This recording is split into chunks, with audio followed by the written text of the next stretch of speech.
Hello, I hope you all can hear me. Welcome. Today is a bit of a tryout. So we wanted to do an internal session to look a little bit about what is all possible with ChatGPT Plus, the paid version of ChatGPT.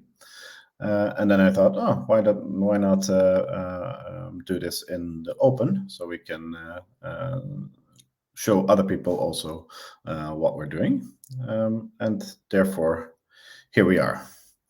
Now, I will be joined by Detalina in 1 second. She is here. Let me add her. Hey, How's it going? good. I'm at my grandma's house. Nice.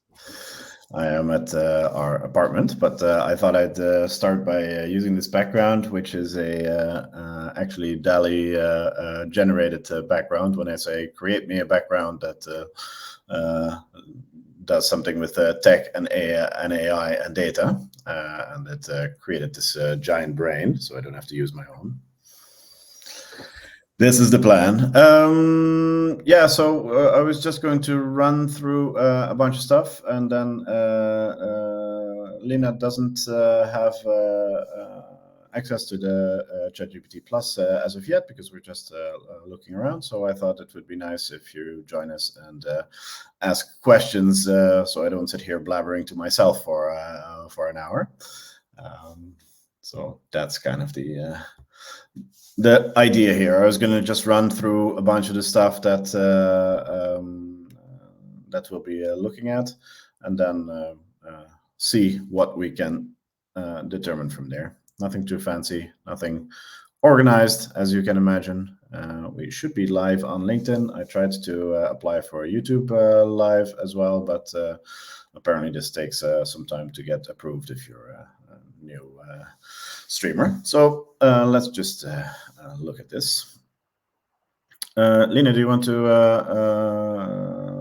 tell us a little bit about what you would like to see potentially, or are you fully free with an open mind? I guess my primary goal would be to compare what I've read on the Bulgarian internet with people giving instructions for prompts and different use cases for ChatGPT to what you have discovered, and I guess compare you to the Bulgarian elite. Oh, let's do it. That sounds good. If you want, you can turn your camera off. I'll probably put my camera in the corner, and I'll just show my screen. Let's see. It starts with ChatGPT itself. So when you have ChatGPT Plus, you get access to a bunch of extra things. And that means that you have different types to ask questions. So GPT-4 is their most advanced thing right now, and it also includes the DALI stuff. It includes some plugins. So per session, you can actually decide which plugins you want to add. So this is for the more advanced stuff that an LLM is not so good at. You can interact with things like Kayak, where you can look up, for instance, here, Kayak is a flight price thing, so you can look up actual facts instead of hallucinations made by OpenAI. It integrates with things like Wikipedia, where you have actual facts being sourced instead of just making something up. We will leave the plugins for now because I want to show you a few other things. So I'll disable plugins and we'll go to ChatGPT 4. So I think that one of the biggest things that I have found to be really useful is to have an actual conversation with ChatGPT, like you're talking to a person. So obviously you can start with a very simple prompt, So let's say, I don't know, give me some ideas for a LinkedIn live session about ChatGPT Plus. If I say that, it'll give me a bunch of responses. As you can see, that ChatGPT 4 is slower than ChatGPT 3 and 3.5. It's noticeable if you use it a lot and you want to get a lot of things done. You have simple questions, then 3 and 3.5 are much faster than 4 is. But to show you the conversation part, so I've asked my first question, and then it comes up with a bunch of ideas, and then the actual power to me is in being able to ask follow-up questions. So maybe I'm not interested in all of these things, so I can say focus on a live demonstration and the future.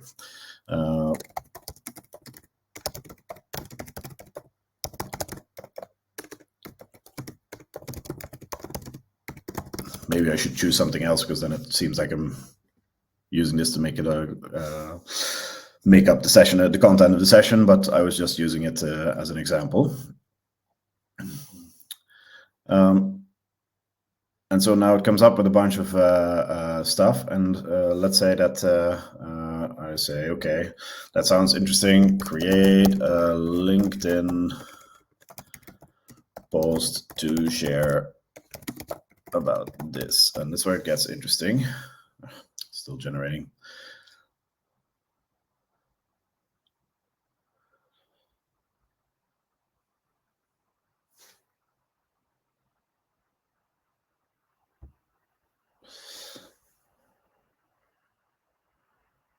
So let's say I ask it to generate a LinkedIn post, and then I don't actually like the contents of this post, and then you can start refining it. And this is what I meant when I said that it's better to have a discussion.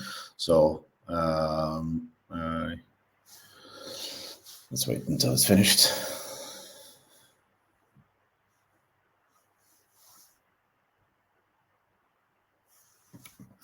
And then I say, okay, but actually I want a much shorter message. Create a shorter message that speaks to, and then let's pick something random. Small SME business owners in the Netherlands. I don't know, I'm just making something up, in the agricultural sector.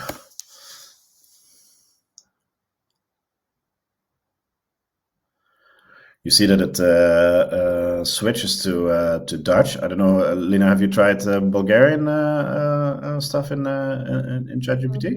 No, I think we're too far down the food chain to have a Bulgarian version for ChatGPT. Not exactly a language that's spoken in a lot of places in the world. But this is actually super cool. So in the Netherlands, we have a dialect that from the part of the country that I'm from. So it's Limburgish, which I don't know, 500,000 people speak it, maybe.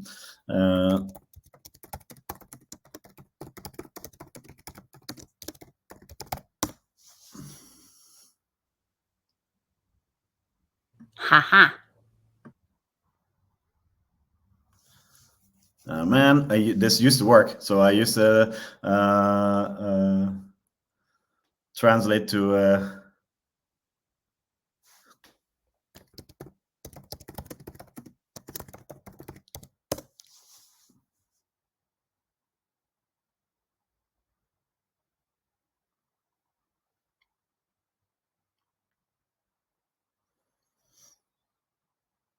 And as you can see, this is a very different language that may not be 100% correct, but it does know. Gronings is a dialect spoken in the northeast of the country, and similarly, it's probably a couple 100,000 people that speak it. now to Bulgarian. Let's see.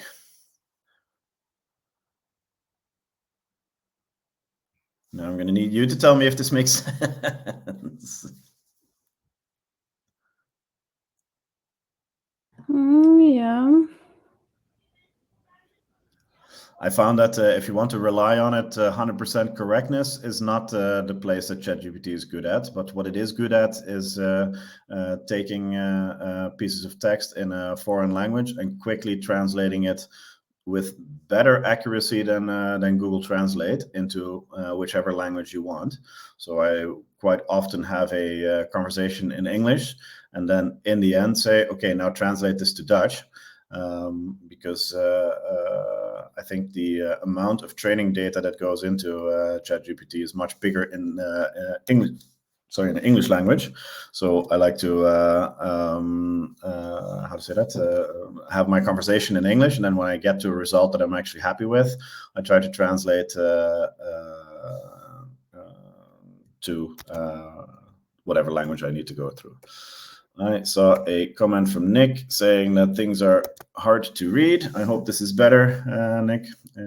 Thank you for the comment. Yeah, so that's the conversational aspect. Then the next thing I wanted to show is the DALL-E stuff. This is really quite amazing. So you can say stuff like create an image of a Bulgarian power lady who is co-founder of a startup. This generally takes quite a while, but even here you can iterate. What do you want to say, Lina? I'm betting she's blonde. Yeah, I wonder what it does with the Bulgarian bit, No, where she's no. holding a flag or something. No. Statistically, women rarely get to C-level functions, but the ones that do are blonde. Oh no, look, they actually took the more Bulgarian-looking, darker hair, slightly darker skin. I guess they've seen the Wizz Air flights to London. And then it all depends on what it's trained on. Huh?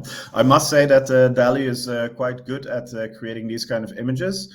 I think that the Meta's stuff for images is better because it's trained on Facebook and Instagram posts, and there are just simply billions and billions, and that's what it's specialized in. But I've used this for quite a lot of things, and even here you can say a lot of things. So you can say make the lady hold less anorexic flag and make her less anorexic.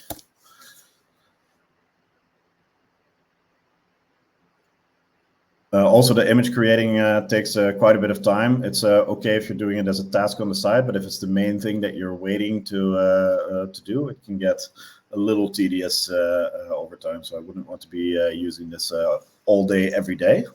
But for instance, the header image for the event on LinkedIn is created using simple DALL-E questions. Alrighty then, there's I think she got more anorexic on that left one. Yeah. Also, the flag is in her pocket. Yeah, in a weird way, because normally you would put the sticky bit in your pocket. This is considered a healthier appearance. That is concerning, ChatGPT. Yeah, so I've played around with this, and it takes quite a bit of time. I don't know if I have it here somewhere. I wanted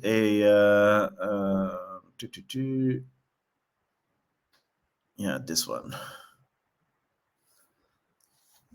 I was playing around with one of our coworkers, and I wanted it to generate an image of a hacker in front of a laptop, and then, as you see, the screen is on the back of the laptop, which to a human doesn't make any sense, but to AI, it's really hard to distinguish that part.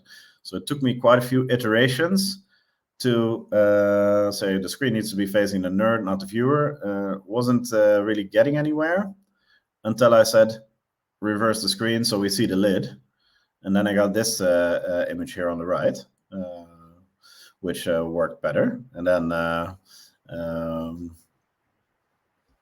it still kept going back to having the image on the wrong side. So these kind of things where you want some really specific stuff is it's quite difficult to do properly. And then my colleague said, he's too handsome to be a nerd.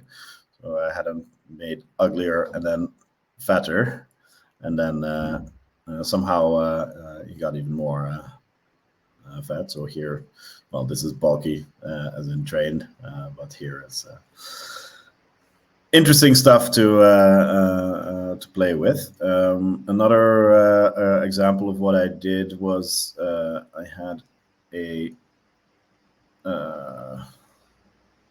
this one.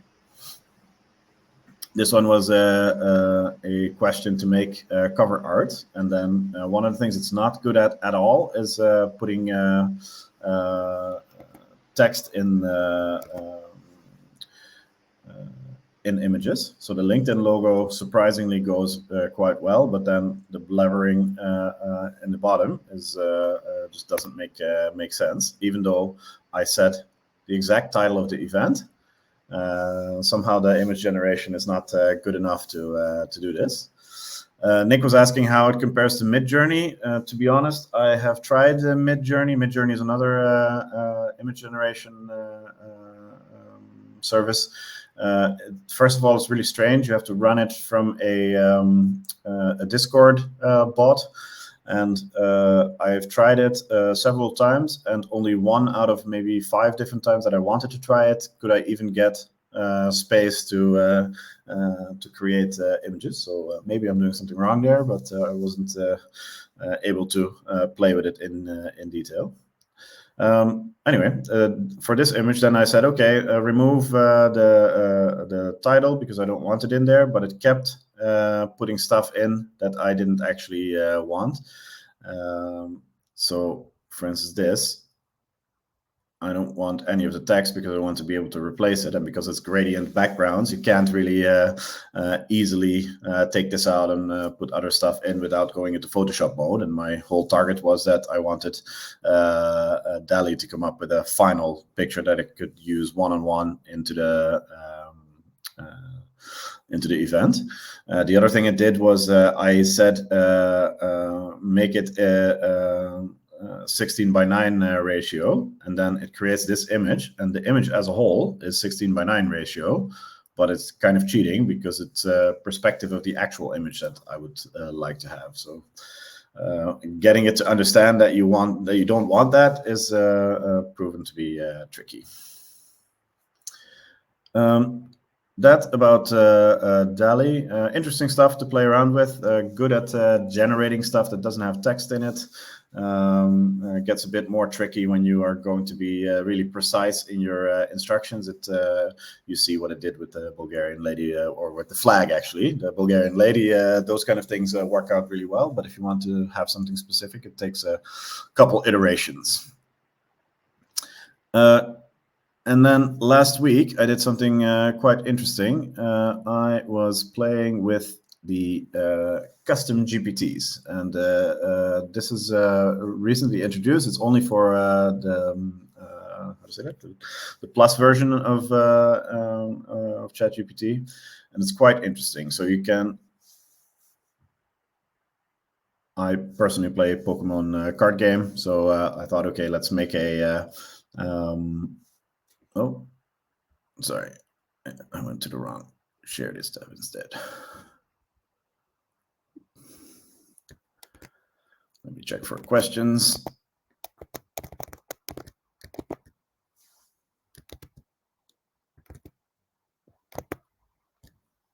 All good.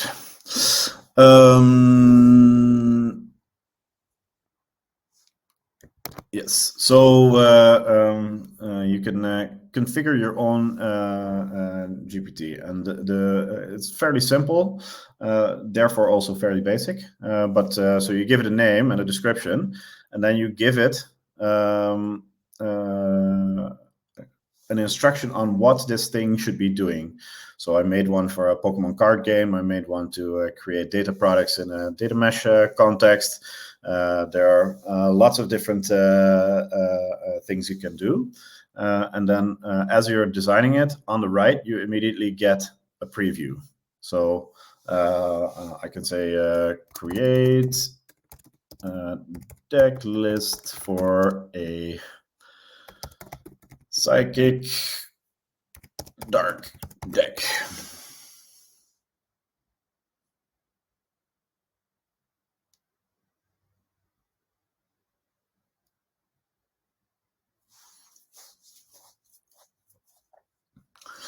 And so you can make it do something very specific. And when you do this, it also, how to say that, locks you in a bit, so you can't do other things. So I don't know if you have seen this, but there was a very interesting case where a Chevrolet dealership put a ChatGPT powered bot on their website that you could interact with as a customer. And people realized that it was straight up ChatGPT. So you could ask it to generate entire Python scripts completely unrelated to this dealership. You could ask it to create a legally binding contract to buy a Chevrolet for $1. People had lots of fun with it on Twitter. And so if I say here, create a Python script to scrape, I don't know, bbc.co.uk.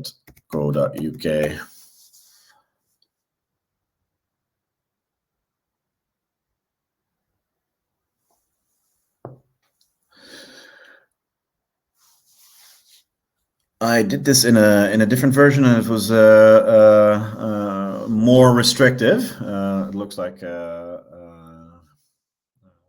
we can do this now. Let's look at, for instance,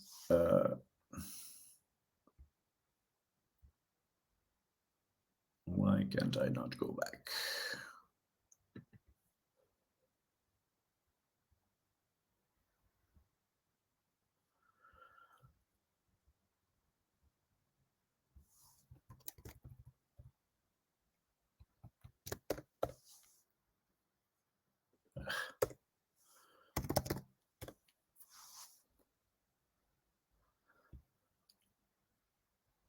Let's say we want to create one from scratch.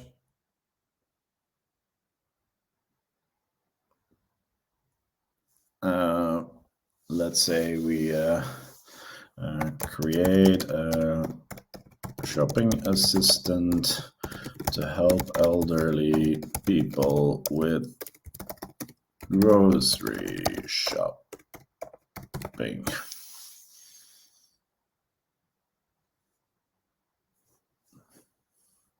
And the funny part is that you have a conversation with the GPT builder also, which is basically ChatGPT helping you to create a custom GPT. So it's GPT inception kind of stuff. So now it created it. It even suggests a title. Yes, let's do that. It generates a picture for the profile.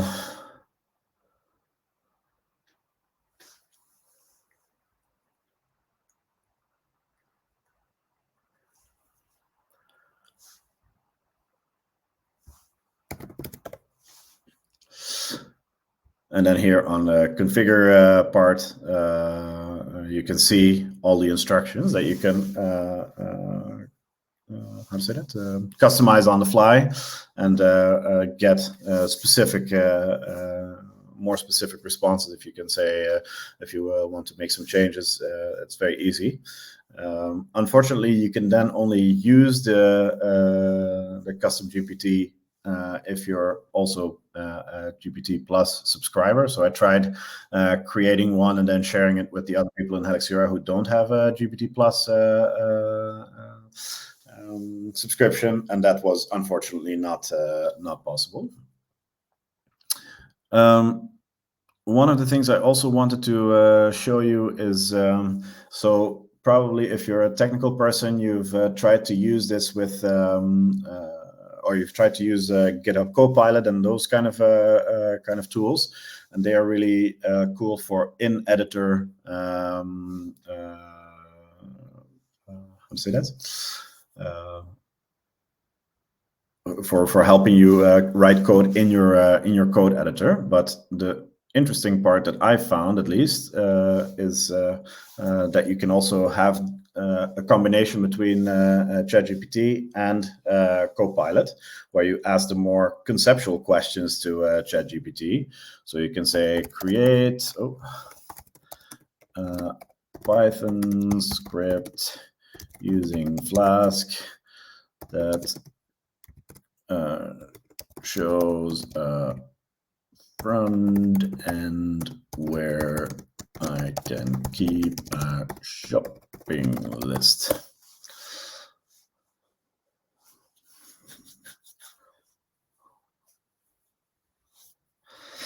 What it will do is it'll generate entire code for you, which isn't to say that this always works 100% correctly. But the cool thing is that it can get you a bunch of boilerplate code really fast that you can then use to customize as you wish. And how to say that? You can build from there. So you can say, okay, this is very simple. It allows to get a shopping list item or add an item. And now I can say add a login screen.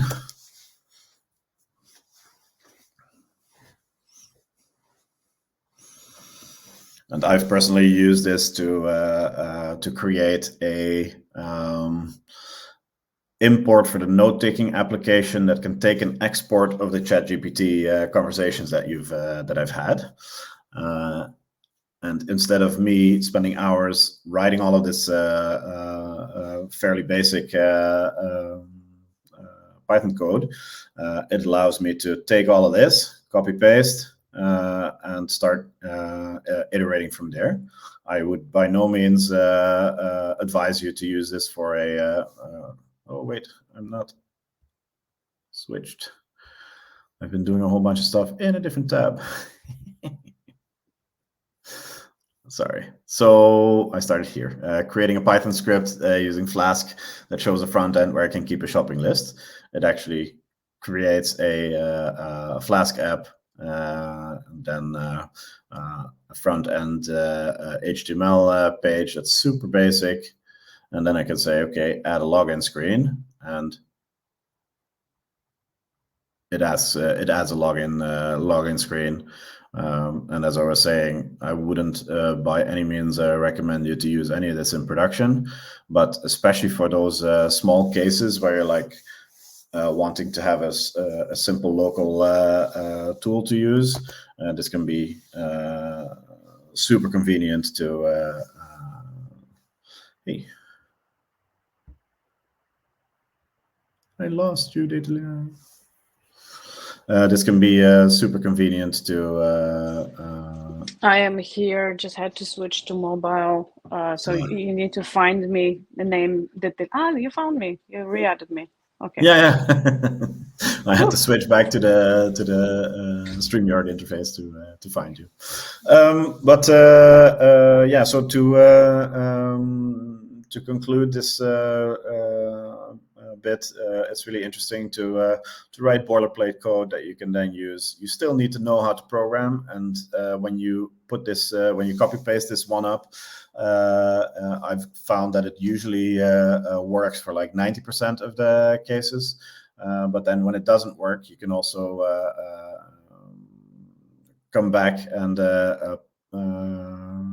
copy paste the error messages, and it's good. It's not perfect by any means, so you really need a developer brain to interpret things. And I think this is where, at least for now, we will see still the need for developers to actually be using this instead of a random person with no development background. You're going to really struggle, and then it will, it's giving you answers to what you ask. And I think the part that makes a developer valuable is knowing the context and how to piece things together. And that's what these kind of AIs are not good at yet.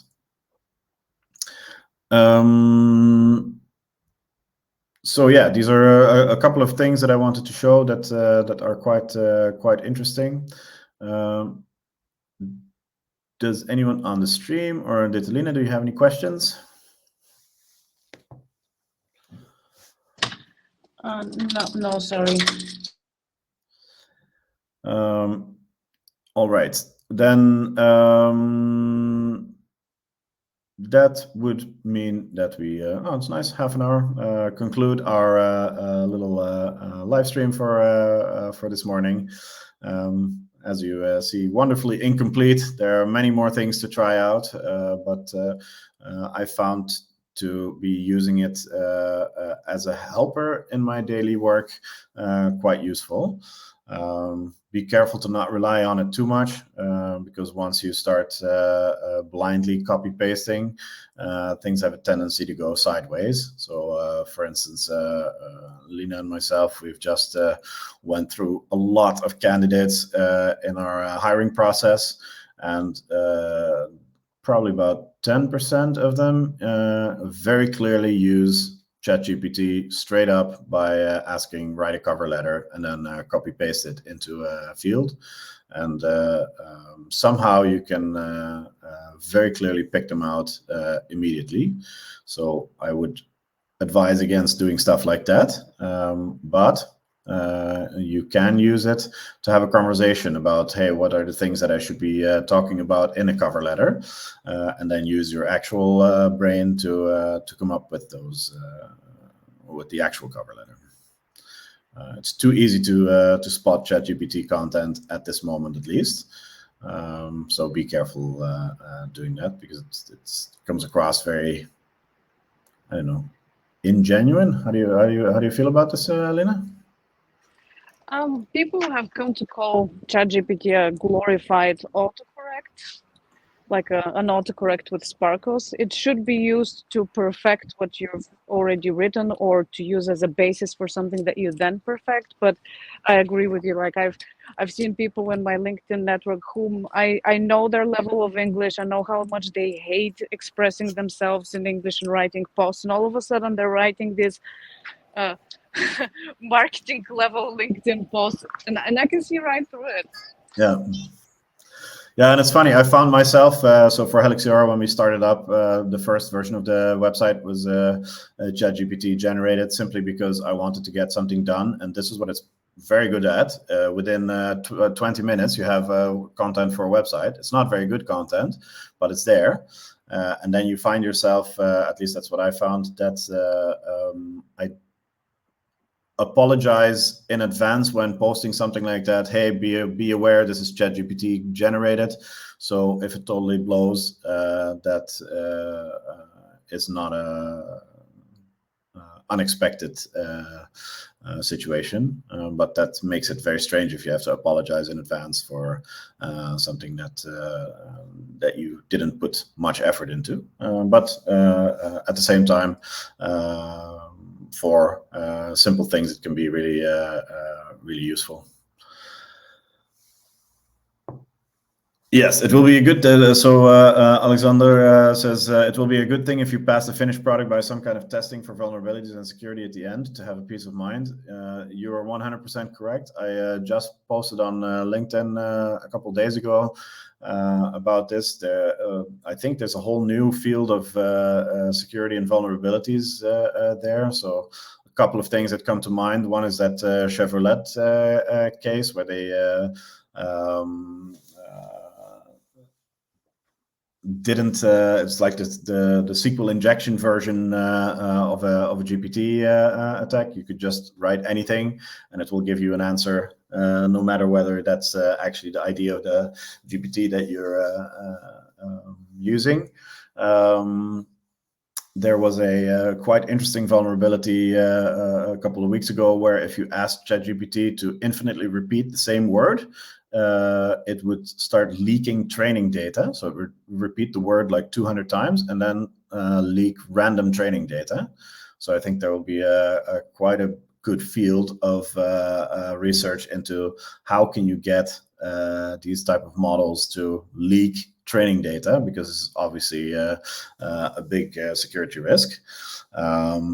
And then to talk a little bit about the hallucination part, I think that hallucination is part of how of what the core design tenets of an LLM are. It's supposed to answer you text, and if it doesn't know the exact answer, make it up. Or actually it's a proximity search, but on a bit more conceptual level, it's supposed to make things up if it doesn't know the answer. And obviously it's not going to tell you I made these bits up and these bits are real, which for a lot of cases are okay. But even Amazon is struggling with this. They just released this Q, which is kind of a AI assistant that sits inside your AWS console, and that also hallucinates. And that is really annoying when you ask it which API call can I use to do X, Y, Z, and it just gives you random stuff that isn't actually correct. This is super annoying, and so I think there will be some interesting developments in the part where you need to make sure that how much incorrectness you're comfortable with. I think that's the part.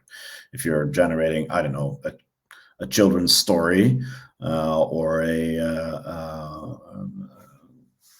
piece of advice, then it's okay to make something up. And obviously, most of the time it's mostly in the correct direction.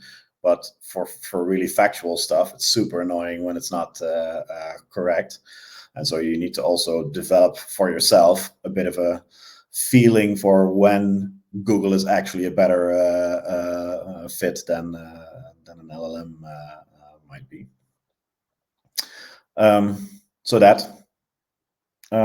With that, I think we will close the stream for today. Lena, thank you very much for being here. Sorry for blabbering too much. This is generally how it is. But for a December 27th stream, I think we're okay. We are indeed. Yeah, good first attempt. Yeah, we shall get a bit more organized in our next attempt. So I really just wanted to, this was originally going to be an internal conversation, and I thought, oh, why not stream this to LinkedIn and see if this whole streaming stuff works properly. Then we can use it more later on for more organized content. So thank you very much. I hope you learned something. If not, I apologize for wasting 40 minutes of your life, but I enjoyed it. So have a good day and Happy New Year. Happy New Year. Bye. Bye.